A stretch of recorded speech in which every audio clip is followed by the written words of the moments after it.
అందరికీ ప్రభునామమున వందనములు.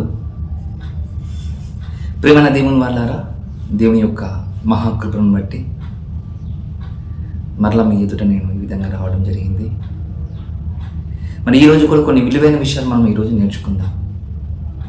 బైబిల్ గ్రంథము ఒక మహా సముద్రం లాంటిదని, మన జీవితకాలం అంతా కష్టపడినా శ్రమపడినా మనకు అంతు చిక్కని ఒక మహా అగాధము లాంటి వేద గ్రంథం అని మనం గుర్తు చేసుకోవాలి. మరి అలాంటి మాటలలో కొన్ని మాటలు మనం ఈరోజు ఆలోచన చేద్దాం. ప్రియమైన దేవుని వాళ్ళారా, ఈరోజు చదువుతున్న పిల్లలు కావచ్చు, ఈరోజు ఉద్యోగాలు చేస్తున్న వారికి కూడా కావచ్చు, వారి యొక్క చదువుల్లో కావచ్చు, వారి యొక్క ఉద్యోగ ప్రయత్నంలో కావచ్చు, ఉద్యోగం చేస్తున్న వారిలో కూడా కావచ్చు, ఇంకా రెట్టింపుగా వాళ్ళు పాల్గొనాలి, ఆ ఉద్యోగం చేయాలి, ఆ ఉద్యోగం కోసము కష్టపడాలి. చదువుతున్న విద్యార్థులు కూడా ఇంకా బాగా మోటివేషన్ చేసి వారు గొప్ప చదువులు చదివే విధంగా అలాంటి వాళ్ళు ఎందరో ఈ ప్రపంచంలో మోటివేషన్ చేస్తున్న వారు చాలామంది ఉన్నారు. నిజం చెప్పాలంటే ఒక మనిషిని మోటివేషన్ చేయాలంటే అందులో మొదటి జాబితాలో ఉండవలసిన వారు ఎవరంటే క్రైస్తవుడు. ఎందుకంటే క్రైస్తవునికి తెలిసినంత మహాజ్ఞానము ఈ ప్రపంచానికి తెలియదని నేను మొహమాటంగా కాదు, ధైర్యం గుండె మీద చేయి వేసుకొని నేను చెబుతున్నాను. అంటే క్రైస్తవునికి తెలిసినంత మహాజ్ఞానం ఈ ప్రపంచానికి తెలియదు. మళ్ళీ ఇలాంటి మోటివేషన్తో కూడుకున్న మాటలు బైబిల్లో ఉన్నాయి. ఈరోజు మన క్రైస్తవ సమాజం గురించి కొద్దిగా మనం ఆలోచన చేస్తే ఒక హాట్ టాపిక్గా మారిపోతుంది. ప్రియమైన దేవుని వలన ప్రతి క్రైస్తవుడి మీద, ప్రతి దైవ సేవకుడి మీద అనేకమైన నిందలు, దాడులు జరుగుతున్నాయి. రెండవది, దైవ సేవకుల మధ్యలోనే వారి యొక్క అభిప్రాయాలను అర్థం చేసుకొనక, దేవుని వాక్యం అర్థం చేసుకొనక చాలామంది ఈరోజు దేవుని వాక్యమును ఒక వేరే మార్గాన్ని, ఒక ప్రాస్పరిటీ గాస్పల్, ఒక ఆశీర్వాదంతో కూడుకున్న గాస్పల్ చేస్తున్న వారు బోధకులు కూడా చాలామంది ఉన్నారు. ఇలా ఆశీర్వాదంతో బోధ చేస్తున్న బోధకులు, సత్యమైన వాక్యం చెబుతున్న బోధకులకు ఇద్దరు ఒకవేళ మనం ఆలోచన చేస్తే ఒకరి మీద ఒకరు దుమ్మెత్తుకొని పోస్తున్న వారు కూడా ఉన్నారు. కానీ బైబిల్ ఏం చెప్పింది? వాళ్ళ ఇద్దరి గురించి మనం కొద్దిసేపు మనము అలా ఉంచి దేవుని వాక్యం మనం ఆలోచన చేద్దాం. దేవుని వాక్యంను మనము ఆలోచన చేద్దాం. ఇంతకు దేవుని వాక్యము మనకు ఏమని తెలుపుతుంది అని ఒకవేళ మనము ఆలోచన చేస్తే, ప్రతి బోధకుడు, ప్రతి విశ్వాసి, ప్రతి దైవసేవకుడు ఎలా ఉండాలి, బైబిల్ ఏం చెబుతుంది నేను కొన్ని మాటలు మనము ఆలోచన చేయగలిగితే, అపోస్తలుడైన పేతురు గారు అద్భుతమైన మాటలు మనకు చెబుతాడు. ప్రియమైన దేవుని వలన ఎంత అద్భుతమైన మాటలు తెలుసా? ఒకప్పుడు పేతురు గారు ఎలా ఉన్నారు మీకు బాగా తెలుసు అనుకుంటాను నేను. ఎలా ఉన్నాడు పేతురు గారు అంటే, ఆధ్యాత్మిక దశలో ప్రభు వెంబడి నడుచుకుంటూ వెళ్ళిపోయాడు తప్ప, స్వస్థతలు చేశాడు తప్ప, చేప ముక్కలు రొట్టె ముక్కలు తిన్నాడు తప్ప ఆయన అర్థం చేసుకోలేకపోయాడని మనము ఖచ్చితంగా గుండెల మీద చేయి వేసుకోమని చెప్పొచ్చు. ఎందుకంటే బొంకినవాడు, అబద్ధము మాట్లాడినవాడు, నాకు ప్రభు అంటే తెలియనివాడుగా చెప్పిన పేతురు గారు. అది అలాంటి పేతురు గారు, నేను నీ మీద సంఘం కడతాను, ఓ సీమోను బరియోనా, నేను నీ మీద సంఘం కడతాను, పరలోకపు తాళచేతుల్ని నేను నీకు అప్పగిస్తానని చెప్పిన అలాంటి పేతురు గారు ఎంత నమ్మకమో దేవునికి ఉందని నేను గుర్తు చేసుకో. అలాంటి నమ్మకం నిలబెట్టుకున్నాడు ఆ పేతురు గారిని, ఖచ్చితంగా నిలబెట్టుకున్నాడు. ఎలా నిలబెట్టుకున్నాడంటే, మొదటి ప్రసంగంలోనే ప్రేమన దేవుని వలన ఎప్పుడైతే ప్రభు యొక్క త్యాగం చూశాడో, ఎప్పుడైతే ప్రభు యొక్క పునరుద్ధానం చూశాడో, అప్పుడు అర్థమైపోయింది, నేను వెంబడించింది సామాన్యమైన వ్యక్తి కాదు. నేను వెంబడించింది ఈ లోకంలో ఎంతోమంది వస్తూ వెళ్ళిపోయిన వారిలో ఇతడు కూడా ఒకటిగా నేను అనుకున్నాను. కానీ ఇప్పుడు అలా కాదు. అందరిలో ఒకడు, అందరికీ ఒకడు, ప్రపంచానికే ఒకడు, చనిపోయిన తర్వాత తిరిగి లేచిన మహానుభావుడు. ఆ మహానుభావుని గురించి నేను ఖచ్చితంగా ఈ ప్రపంచానికి చెప్పాలని మొదటి ప్రసంగములోనే 3,000 మందిని కాపాడగలిగాడు. ఎన్ని వేల మందిని? 3,000 మందిని కాపాడగలిగాడు. మరి అలాంటి 3,000 మంది కాపాడగలిగిన ఈ పేతురు గారు అలాగా సంఘం చెబుతూ కొన్ని వేల మంది అయిపోయారు ప్రాణ దేవుని మొదట. కానీ అలా వేల మందిలో నిలబడిన విశ్వాసులు, క్రైస్తవులు ఒకానొక సమయంలో చెల్లా చెదిరిపోయారు. ఎప్పుడంటే మీకు బాగా తెలుసు, స్టెఫెన్ మరణం చూసి చాలామంది భయాక్రాంతులైపోయారు. స్టెఫెన్ మరణాన్ని చూసి చాలామంది వారి యొక్క ప్రాణాలను గుప్పెట్లో పెట్టుకొని వారి దేశాలకు వెళ్ళిపోయినట్లుగా మనకు బైబిల్ చెప్తున్న మాట, ప్రేమ దేవుని బైబిల్ చెప్తున్న మాట. అలా చెల్లా చెదిరిపోయిన విశ్వాసులకు, అలా చెల్లా చెదిరిపోయిన దేవుని పిల్లలకు పేతురు గారు పత్రిక రాస్తున్నాడు. ప్రేమ దేవుని వాళ్ళ పేతురు గారు పత్రిక రాస్తున్నాడు. నేను ఒక మాట అడుగుతాను, చెల్లా చెదిరిపోయిన పేతురు గారికి పత్రిక రాయడం ఏం అవసరం అండి? ఈరోజు అలాంటి ఆలోచన భావాలు ఈరోజు మన క్రైస్తవ సమాజంలో ఉన్నాయా? కనిపిస్తున్నాయా? కనిపించవు. ఉన్నాయని చెప్పడం కూడా చాలా చాలా అరుదు కదా. అరుదు అంటే అరుదే ప్రేమ దేవుని వల్ల. మరి ఆ పేతురు గారిని చూసి మనము బుద్ధి తెచ్చుకోవాలి. మనం వాక్యం చెబుతున్నాం. మనం అలా పేతురు రాసిన 2 పత్రికలు మనకు కనబడుతుంటాయి. పేతురు రాసిన మొదటి పత్రిక, పేతురు రాసిన 2వ పత్రిక మనకు కనబడుతుంటుంది. ఈ పేతురు రాసిన మొదటి పత్రిక ఎవరికి రాస్తున్నాడంటే చెల్లా చెదిరిపోయిన సంఘానికి రాస్తున్న పత్రిక. చెల్లా చెదిరిపోయిన సంఘానికి రాస్తున్న పత్రిక ప్రేమ దేవుని వాళ్ళారా. మరి అలాంటి పేతురు చెల్లా చెదిరిపోయిన సంఘాన్ని గురించి పత్రిక రాస్తున్నాడు. మళ్ళీ ఈరోజు మనము 2వ పత్రిక గురించి మనం ఆలోచన చేస్తున్నాం. ఈ 2వ పత్రికలు పేతురు గారు ఎందుకు రాస్తున్నాడంటే చెల్లా చెదిరిపోయిన బయటి పక్క వెళ్ళిపోయిన సంఘము గురించి, విశ్వాసుల గురించి పేతురు గారు పత్రిక రాస్తున్నాడు. అదే పేతురు గారు సంఘములో ఉన్న వారి గురించి కూడా పత్రిక రాస్తున్నాడు. ఆ పత్రికనే 2వ పత్రిక.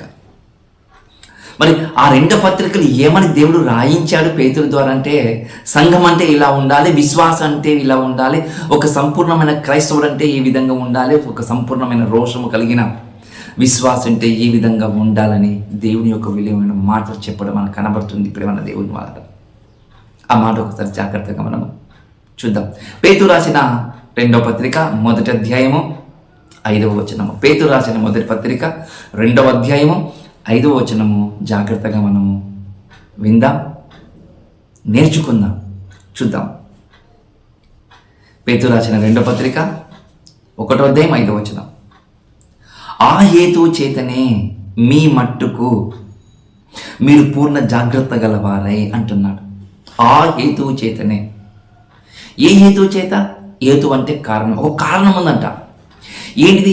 ఆ కారణం ద్వారా మీరు జాగ్రత్తగా ఉండాలంటున్నాడు. అంటే జాగ్రత్త అని మనం ఎప్పుడు చూస్తామన్నాము? జాగ్రత్త అనే పదం మనం ఎప్పుడు వాడతామంటే ఏదో ఒక ప్రమాదం పొంచి ఉన్నప్పుడు మాత్రం మనం మాట్లాడగలుగుతాము. అవునంటే అవును, ప్రమాదం పొంచి ఉన్నప్పుడే మనం మాట్లాడతాం. అలాంటి ప్రమాదం పొంచి ఉన్న సంఘము గురించి, సంఘములో ఉన్న విశ్వాసుల గురించి పేతురు గారు ఏమని చెబుతున్నాడు ఒకసారి జాగ్రత్త చూద్దాం. ప్రేమ దేవుని వల్ల సంఘానికి ముప్పు ఉందా? విశ్వాసుల యొక్క ఆధ్యాత్మిక జీవితానికి ముప్పు ఉందంటే అవును. ఎందుకు ముప్పు ఉంది అంటే ఒక మాట అంటాడు ప్రేమ దేవుని వల్ల, మీరు ప్రభు రక్తంలో కడగబడ్డారు కదా, ప్రభులో నిలబడటానికి మీరు సకల విధాలుగా మీరు ప్రయత్నం చేస్తున్నారు కదా, చాలా సంతోషం. కానీ ఒక విషయం మీకు చెప్పడానికి నేను ప్రయత్నం చేస్తాను అని పేతురు గారు 4వ వచనంలో ఒక మాట అంటారు చూడండి ప్రేమ దేవుని వల్ల. ఏమంటారు చూద్దాం. ఆ మహిమ గుణాతిశయములను బట్టి ఆయన మనకు మూల్యమును అత్యధికములైన వాగ్దానమును అనుగ్రహించి ఉన్నాడు.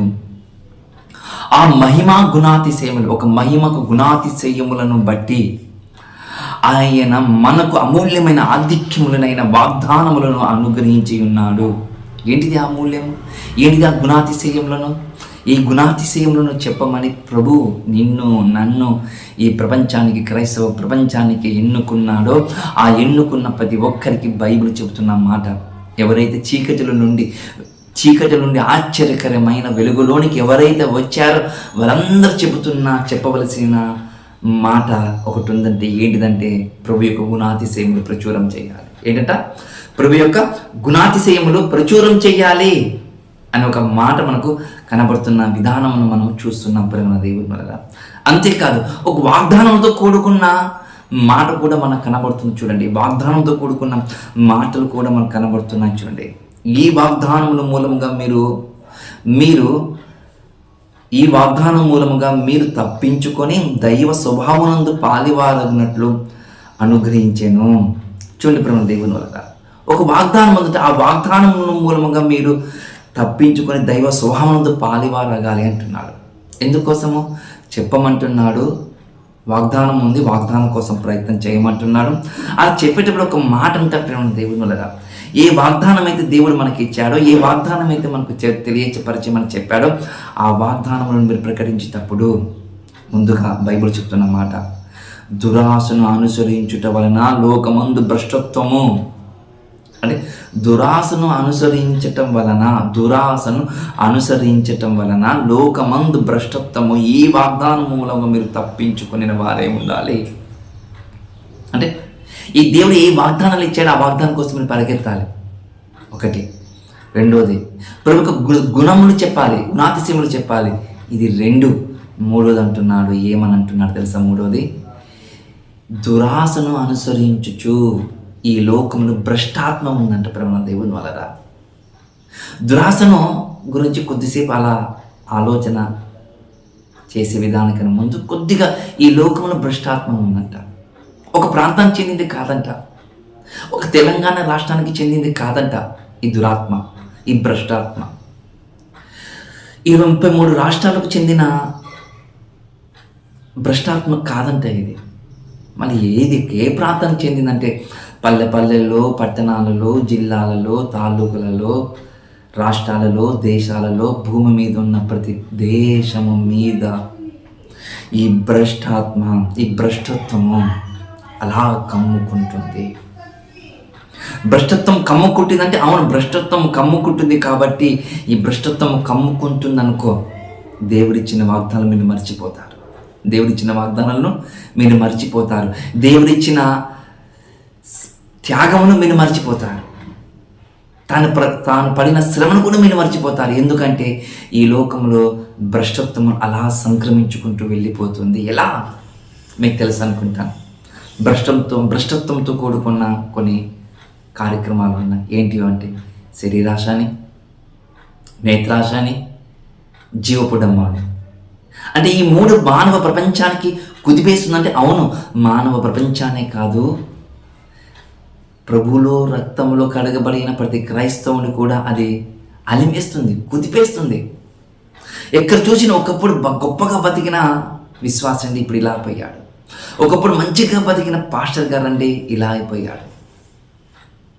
ఒక గొప్పగా ఉన్న సంఘం అండి ఇప్పుడు సంఘం పూర్తిగా మారిపోయిందండి అని చాలామంది ఈరోజు అనేకమైన చెవులలో మనకు వినపడుతుంది అంటే, అనేకమైన మాటల్లో మన చెవులో పడుతున్నాయంటే భ్రష్టత్వం ఎలా సంక్రమించుకుంటుందో జాగ్రత్తగా చూడండి ప్రేమ దేవుని ద్వారా. అందుకంటున్నాడు ఈ భ్రష్టత్వం నుండి మీరు తప్పించుకోవాలంటే, దేవుడు ఇచ్చిన వాగ్దానం నుండి మీరు ముందుకు కొనసాగాలంటే బైబిల్ చెప్తున్నాడు ఆ కారణము, ఇలాంటి కారణాల ద్వారా, ఎలాంటి కారణాలు, ఈ భ్రష్టత్వంతో కూడుకున్న కారణాల ద్వారా బైబిల్ చెప్తున్న మాట ఏమని, ఆ హేతువు చేతనే ఈ కొన్ని కారణాల వలన మీ మట్టుకు మీరు జాగ్రత్త కలిగిన వారే ఉండాలి. మీ మట్టుకు మీరు పూర్ణ జాగ్రత్త కలిగిన వారే ఉండాలి. పూర్ణ జాగ్రత్త అంటే ఎవరికి ఈ లోకానికి చోటు ఇవ్వకుండా మీరు జాగ్రత్త వహించాలని ఒక మాట మనకు కనబడుతున్న విధానం చూడండి ప్రేమ దేవుని వల్ల. అందుకే కనబడుతుంది మీ విశ్వాసమందు సద్గుణమును అంటుంది బైబిల్ మొదలు పెడుతుంది. ఏమని కనబడుతుంది చూడండి.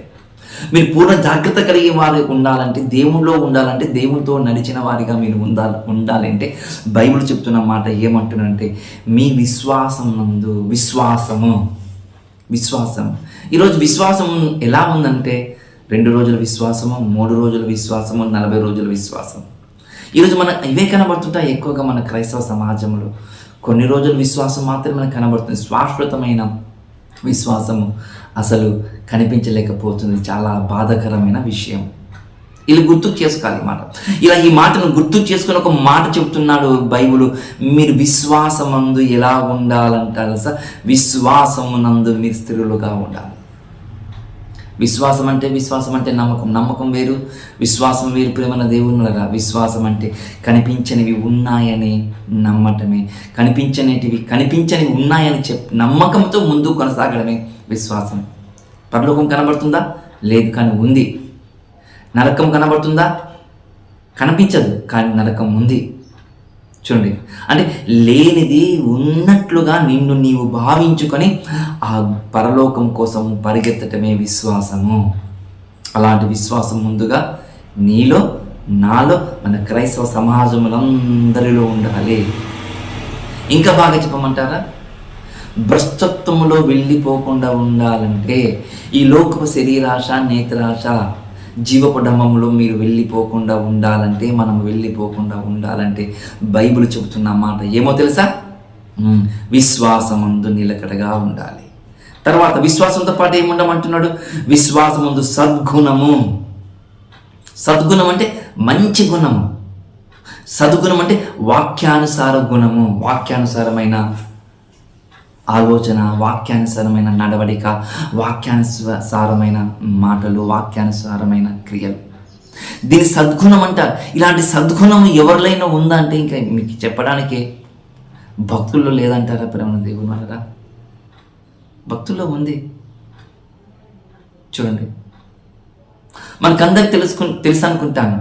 సద్గుణం ఉంది కాబట్టే అకుల ప్రిస్కుల వాళ్ళు ఏం చేస్తారు తెలుసా? దేవుని వాక్యాన్ని చేతపడుకుని ముందుకు వెళుతూ అపోలో వారికి వాక్యం నేర్పించాడు. సద్గుణం ఉంది కాబట్టే ఏం చేశారు తెలుసా? భక్తులు దేవుని వాక్యమును ఎంత చోట అయినా సరే ప్రయాణం చేయడానికి సిద్ధముగా వెళ్ళడానికి సిద్ధపడ్డారు. చూడండి, చెల్లాచెదిరిపోయిన సంఘానికి రాసులంటే చెల్లాచెదిరిపోయి ఎలా అయిపోయారు, మళ్ళీ రారంటే పసక పండుగ ఖచ్చితంగా వస్తారు. అది ఎక్కడికి వెళ్ళి వస్తుంది? దేవుడి వాక్యమును బట్టే వస్తుంది. ప్రేమ దేవుని వల్ల సద్గుణము, విశ్వాసమందు సద్గుణము, సద్గుణమందు జ్ఞానము. ఏంటంట? సద్గుణంతో పాటు జ్ఞానం కూడా ఉండాలన్నా? అవును. జ్ఞానం అంటే ఏ జ్ఞానం? ఒక మనిషికి అలా లేనిది ఉన్నట్లుగా తిమ్మిని బిమ్మిని చేసే విధంగా మాట్లాడేవారు కొంతమంది ఉంటారు. చూడండి, అలాంటి జ్ఞానం కాదు. జ్ఞానం అంటే ఏంటి అంటే బైబిల్ చెప్తున్న మాట. జ్ఞానం అంటే దేవుని జ్ఞానము, వాక్యానుసారమైన జ్ఞానం. వాక్యానుసారమైన జ్ఞానం. సద్గుణంతో పాటు ఏముండాలంట? జ్ఞానం ఉండాలంట. జ్ఞానంతో పాటు ఏముండాలంటే తెలుసా? ఆశా నిగ్రహం కూడా ఉండాలి. ఏంటంట? ఆశా నిగ్రహం. ఆశా నిగ్రహం అంటే అత్యాశ ఉండకూడదు అని అనటం కాదు. ఆశ ఉండాలి, అత్యాశ అనేది ఉండకుండా చూసుకోవాలి. ఎగ్జాంపుల్ మీకు అర్థం కావడానికి, ఈరోజు ఆశకు దురాశకు చాలా వ్యత్యాసాలు ఉన్నాయి. ప్రేమ దేవుని వల్ల ఆశా నిగ్రహం అంటాం. చూడండి, ఇక్కడ ఏమంటున్నాడు? ఒక మాట కనబడుతుంది, ఆశా నిగ్రహము.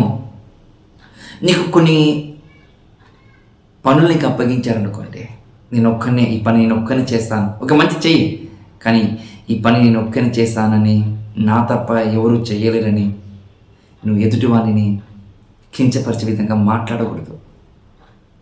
ఇది నిగ్రహం లేనిది. ఇది నిగ్రహం లేనిది. నిగ్రహం ఉన్న వాళ్ళు ఏం చేస్తారు తెలుసా? నువ్వు చేస్తున్న పనిలో తను కూడా పాలుభాగస్తులుగా చేసి, సహోదరుడా ఈ పని చేసుకుంటూ వెళ్ళిపోతా అని ఒక ఆలోచనతో కూడుకున్న మాటలు మనకు కనబడుతుంటాయి. ప్రేమ దేవుని వల్ల ఒక ఆలోచనతో కూడుకున్న మాటలు మనకు కనబడుతుంటాయి. ఇంకా బాగా చెప్పమంటారా? ఎగ్జాంపుల్, ఉదాహరణ, దేవునికి ప్రార్థన చేసే 1 లక్ష రూపాయలు దొరికాయనుకోండి. మీకు అర్థం కావాలని చెప్తున్నా. 1 లక్ష రూపాయలు దొరికాయనుకోండి. నేను దేవా, నాకు ఈసారి ప్రార్థన చేస్తే 1 లక్ష రూపాయలు దొరికింది, నేను మళ్ళీ ప్రార్థన చేస్తాను 10 లక్షలు దొరకాలని. దీన్ని ఏమంటారు? దురాశ, ఆశ. ఇలాంటి ఆశలకు నీవు నిగ్రహంతో ఉండు. ఈ ప్రపంచం ఎన్నో విధాలుగా నేను ఆశ చూపిస్తుంది. అది శరీరాశ, నేత్రాశ, జీవపడము, వాటన్నిటిలో నిగ్రహంగా కలిగి ఉండి. ఒకడు వస్తాడు, నీకు ఇన్ని లక్షల రూపాయలు ఇస్తాను అని చెప్పాడు, నాకు వద్దండి. నీకు నీ పేరు ప్రఖ్యాతులు ఇస్తాను, నాకు వద్దండి. నువ్వు కంటికి కోరుకున్నది నీకు ఇస్తాను నేను, నా మాట వింటే, నాకు వద్దండి. ఇది నిగ్రహంతో కూడుకున్న మాట. చాలామంది నన్ను అన్నారు, ప్రేమ దేవుని ఉన్నారు, నాకు గొప్ప సంగతి కాదు, ఆ దేవాది దేవుడు నన్ను ఆ మాట అనిపించినందుకు, ఆ దేవుని గొప్పతనం. బ్రదర్, మీరు మా సంఘానికి వచ్చేసేయండి, మీకు చర్చి కట్టిస్తాము, ఇల్లు కట్టిస్తాము, మీ పిల్లలు కూడా చదువులు కూడా మేము ఇప్పిస్తాము అని ఎందరో చాలామంది వచ్చారు. వాళ్ళు చెప్పినట్లు మనం వినాలి, దేవుడు చెప్పినట్లు కాదంటే వాళ్ళు చెప్పినట్లు. చూడండి, మరి అసత్యం బోధించే వాళ్ళు కూడా ఈరోజు ఉన్నారు, చాలామంది ఉన్నారు.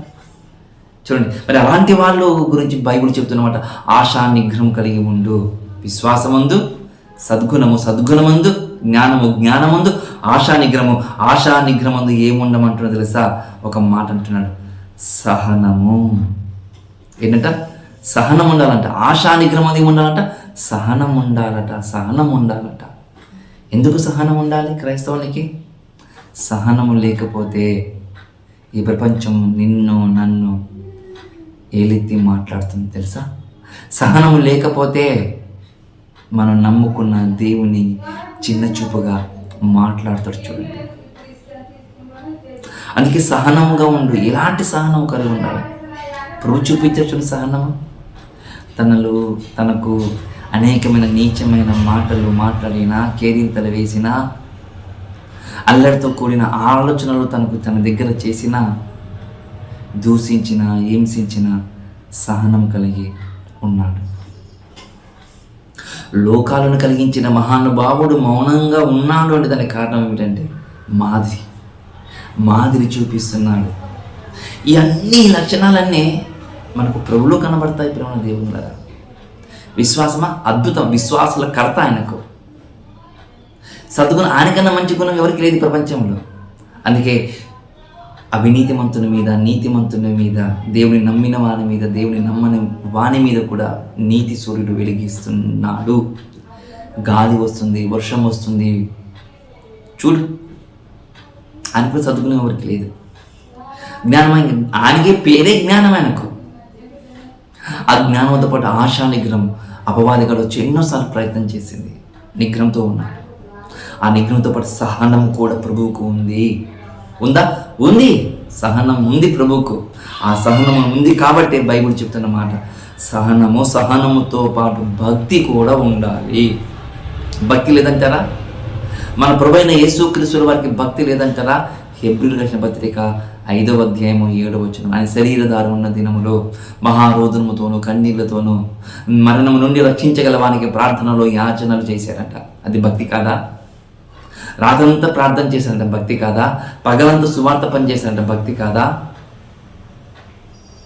శిష్యులకు వాక్యం నేర్పించారంట, భక్తి కాదా? ఆలోచన చేసుకోండి ప్రేమ దేవుని కదా అని చెబుతున్న మాట. మీరు ఇలా ఉండండి, భక్తితో కూడా ఉండండి. ఈరోజు భక్తి అంటే ఈరోజు మన వాళ్ళు ఎలా ఉన్నారు తెలుసా?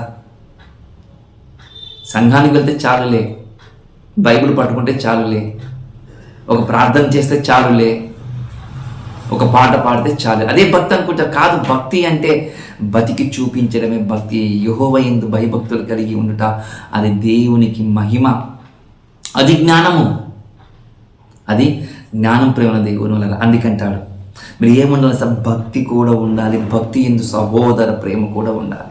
ఏమంటారంట? భక్తి యందు సహోదర ప్రేమ కూడా ఉండాలంట. ప్రేమ చూపించలేడా?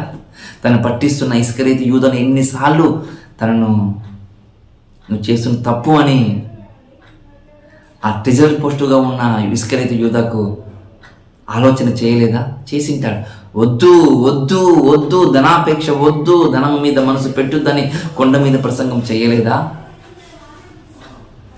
చెప్పినా కూడా అర్థం చేసుకోలేకపోయాడు ఇస్కరియోతు యూదా. అంటే తప్పేవద్దండి, ఆయనదే కదా, ఆయనదే ఇస్కరియోతు యూదాదే.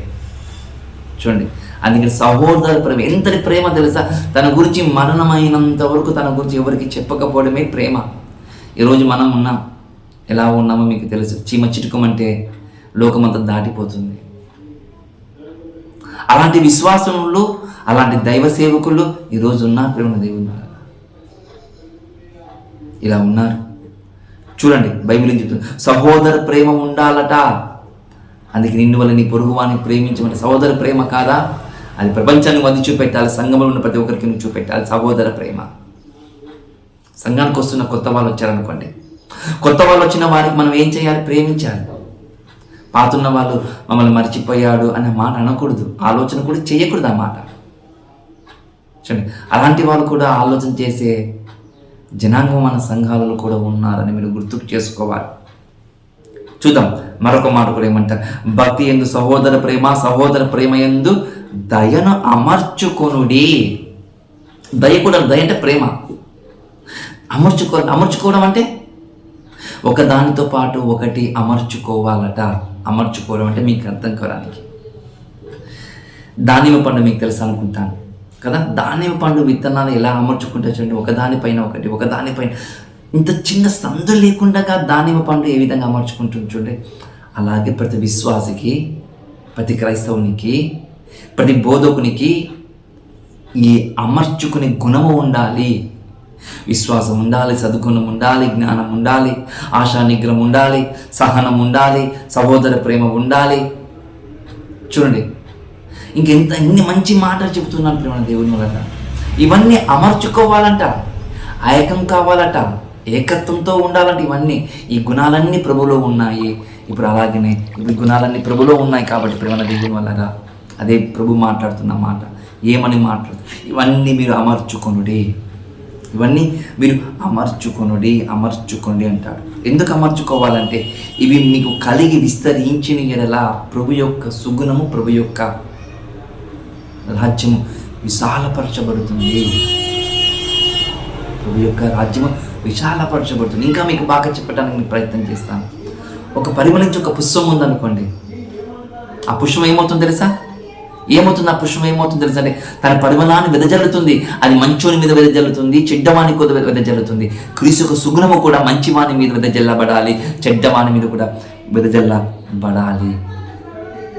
చూడండి ప్రేమ దేవుడు, అందుకే బైబిల్ చెప్తున్న మాట, అలాగ మీరు ఇవన్నీ అమర్చుకొని ఆ విస్తరించిన ఎడలా మన ప్రభువైన యేసు క్రీస్తుని గురించిన అనుభవ జ్ఞాన విషయంలో మిమ్మల్ని సోమరులు అయినా కూడా మిమ్మల్ని నిలబెట్టేస్తుందంట. ఉన్నలే అంటాం చూడండి, వెంటనే మనం ఒక ఆత్మ అంటుందంట, మనలో ఉన్న పరిశుద్ధాత్మని అంటారంట. వెళ్ళు ఒక ఆత్మను కొన్ని మాటలు చెప్పు అని చెప్తుందంట. నేను సోమనిగా చెయ్యదట. నువ్వు ఎక్కడికి వెళ్ళినా, నువ్వు చెరసాలలో ఉన్నా దేవుని వాక్యం చెప్పడానికి నిలబడతావట. నువ్వు చెరసాలలో దేవుని వాక్యం చెప్తావా, కష్టాలలో కూడా దేవుని వాక్యం చెప్తావా, ఇబ్బందుల్లో కూడా దేవుని వాక్యం చెప్తావంటే చెప్తావంటే ఖచ్చితంగా చెప్తావంటే. ఎందుకంటే ఈ వాక్యం, ఈ ప్రభు యొక్క గుణాలన్నీ నీలో ఉంటేవి ఖచ్చితంగా చేస్తాడట ప్రతి విశ్వాసి, ప్రతి క్రైస్తవుడు, ప్రతి బోధకుడు. అందుకంటే ప్రభు దేవుని వల్ల ఏమంటారు తెలుసా, ఇవి ఎవరికి లేకపోవనో వాడు తన పూర్వ పాపమునకు శుద్ధి కలిగి సంగతిని మర్చిపోయి. ఇవి ఎవరికైనా లేవనుకోండి, ఏవి? సద్గుణము, ఇంకా విశ్వాసము, సద్గుణము, ఇంకా జ్ఞానము, ఆశా నిగ్రహము, సహనము, భక్తి, సహోదర ప్రేమ, దయ, ఇవన్నీ ఒకదాని వెంబడి ఉండాలంట. ఇందులో ఒకటి కూడా పోయిందనుకో, ఒకటి కూడా నీలో లేదనుకో, నువ్వు పరిపూర్ణమైన క్రైస్తవుడు కాదు, నువ్వు పరిపూర్ణమైన విశ్వాసి కాదు. ఇవి ఖచ్చితంగా ఉండాలంట. ఈ 8 లక్షణాలు నీలో ఉండాలి, 8 లక్షణాలు నీలో ఉండాలి. ఇందులో ఏ ఒక్కటి తప్పిపోయినా నీవు పూర్వపు పాపములో మరలా చోటిచ్చే అవకాశం ఉంటుంది. అర్థం కాదని చెప్పడానికి ప్రయత్నం చేస్తాను. నేనున్నానండి, మా నాన్న నన్ను కన్నాడు. ఇప్పుడు నేను ఈ భూమి మీదకి రావాలంటే మా నాన్న ఉండాలి, నేను ఈ భూమి మీదకి రావాలంటే మా నాన్నకు నాన్న ఉండాలి, నేను ఈ భూమి మీదకి రావాలంటే మా నాన్నకు నాన్న ఉండాలి. ఇది ఒక వరుస క్రమంగా ఉంటేనే నేను ఈ భూమి మీదకి నేను వస్తాను. ఇందులో ఎవరైనా తప్పిపోయాను నేను వచ్చేవాన్నా కాదు ప్రేమ దేవుని వల్ల. అలాగే ఈ సద్గుణం అనేటివి, గుణగణం అనేటివి, ఈ లక్షణాలు అనేటివి ప్రతి క్రైస్తవులలో అమర్చబడి ఉండాలి. ఇలా తాకితే ఒక గుణం, ఇలా తాకితే ఒక గుణం, ఇలా తాకితే ఒక గుణం, అన్ని గుణాలు విశ్వాసి అలా వెదజల్లబడాలి ఒక విశ్వాసిగా. అందుకంటారు ఇవి ఎవరో లేకపోతే పూర్వపాపంలో మరలా మీలోనే మళ్ళీ వస్తాయి అని అంటారు. చూడండి, గుడ్డివాడు దృష్టి లేని వాడవును, గుడ్డివాడు, వాడు దూరదృష్టి లేనివాడు, వాడు ఆలోచన చేయలేదు, వాడు చాలే అనుకుని అంత ఊరికి ఆగిపోతున్నాడు. కానీ దూరదృష్టి కలిగిన వాడే ఉండాలట. ఎక్కడంట? దూరదృష్టి కలిగిన వాడే ఉండాలట. చూడండి, దూరదృష్టి కలిగి ఉండాలంట, గుడ్డివాడుగా ఉండకూడదు అంట చెప్తారు. చూడండి ప్రభుని దేవుని వలన. అందువలన 10వ వచనం, అందువలన సహోదరులారా మీ పిలుపును ఏర్పాటు నిశ్చయం చేసుకుంటకు మరీ జాగ్రత్తగా ఉండుడి. ఏ పిలుపు అయితే మీకు పిలిచానో ఆ పిలుపుని బట్టి మరలా మిమ్మల్ని చెప్తున్నాను, మీరు జాగ్రత్తగా ఉండండి. ఈ లోకములో వద్దు, ఈ లోకానుసారంగా బ్రతకొద్దు, ఈ లోకానుసారంగా మీరు జీవించొద్దు. ఎందుకంటే లోకములో అలుముకుని పోయింది భ్రష్టత్వము. తప్పిపోయావా? ఇందులో ఏ ఒక్కటి నీలో లేకపోయిందే అది నిన్ను కూడా అలిమేసుకుంటుంది, నిన్ను కూడా తన వశం చేసుకుంటుంది. కాబట్టి అలా ఉండకుండా ఉండాలని బైబిల్ చెప్తున్న మాట. పేతురు రాసిన 2వ పత్రిక 1వ అధ్యాయం చదివిన 5 నుండి 10 వచనాల యొక్క సారాంశం ప్రేమ దేవుని గారి సారాంశం చూడండి. ఏమంటారు చూడండి, మీరు ఇట్టి క్రియలు చేయవారైతే ఎప్పుడు తొట్టిల్లరు.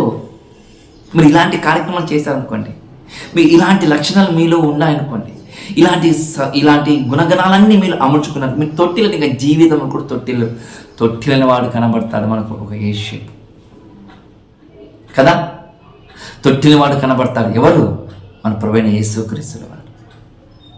బైబిల్ పట్టుకున్న వరకు తొట్టిల్లిపోయాడు. ఒక రూబెన్ తొట్టిల్లిపోలేదా? ఒక ఇస్కరియోతు యూదా తొట్టిల్లిపోలేదా? ఒక హననీయ సఫేరు తొట్టిల్లిపోలేదా? తొట్టిల్లిపోయారు. ఒక దేమ ఇహలోకం సంబంధించి వెళ్ళిపోయాడా?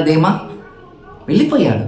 కానీ బైబిల్ చెప్తున్న మాట, ఇవన్నీ మనము చేస్తే మనం తొట్టిల్లము, దేవుని రాజ్యానికి సమీపించే వారిగా ఉంటాము, దేవుని రాజ్యంలో మనం స్థిరంగా ఉంటామని బైబిల్ చెబుతున్న మాట ప్రేమ దేవుని వలన. మరి ఇట్టి మాటలు మీ హృదయాలలో, నా హృదయాలలో, అనేకమైన హృదయాలలో పంచాలని ప్రభునామమున కోరుకుంటూ ఈ కొద్ది మాటలు ముగిస్తున్నాను.